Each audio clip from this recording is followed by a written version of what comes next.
राज्यात नवीन सरकार आल्यानंतर महामंडळाच्या पदाधिकाऱ्यांच्या नियुक्त्याही नव्यानं केल्या जातात। सध्या राज्य सरकारच्या अखत्यारीत सुमारे 110 शासकीय महामंडळं आहेत। राज्यात 1.5 वर्षांपूर्वी महायुतीचं सरकार स्थापन झालंय, तेव्हापासून आज ना उद्या आपली एखाद्या महामंडळावर वर्णी लागेल अशी अपेक्षा महायुतीमधल्या कार्यकर्त्यांची आहे।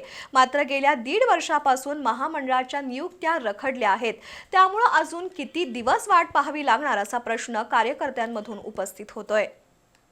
सर्वसामान्य नागरिकांच्या सोयीसाठी तसंच त्यांचं जीवनमान उंचावण्यासाठी राज्य शासनाकडून विविध महामंडळं बनवली जातात। या महामंडळावर सत्ताधारी पक्षाचे कार्यकर्ते आणि नेत्यांना संधी दिली जाते, त्यातून अनेक कार्यकर्त्यांचं पुनर्वसन केलं जातं। राज्य शासनाच्या अखत्यारीत सध्या 110 शासकीय महामंडळं आणि सार्वजनिक उपक्रम आहेत, ज्यामध्ये सरकारच्या नियंत्रणाखाली 68 कंपन्या, 13 इतर कंपन्या आणि 10 वैधानिक महामंडळांचा समावेश आहे।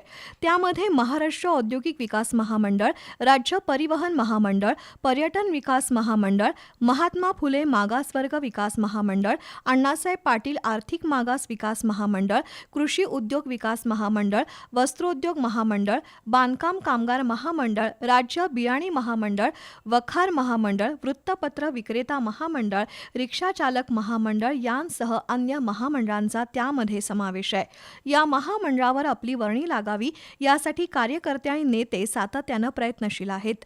महायुतीमधील भाजप, शिवसेना, शिंदे गट आणि अजित पवार गटाच्या कार्यकर्त्यांनी महामंडळ नियुक्तीसाठी देव पाण्यात घातलेत।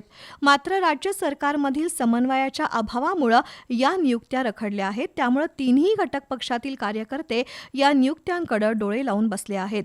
पक्षासाठी रात्रंदिवस मेहनत करून त्याला सत्तेपर्यंत पोहोचवणाऱ्या कार्यकर्त्यांना सरकार स्थापन होऊन 1.5 वर्ष झाली तरीही प्रतीक्षा करावी लागणं योग्य नाही। त्यासाठी महायुती सरकारनं तातडीनं या नियुक्त्या कराव्यात अशी मागणी शिंदे शिवसेनेचे सत्यजित कदम यांनी केली आहे।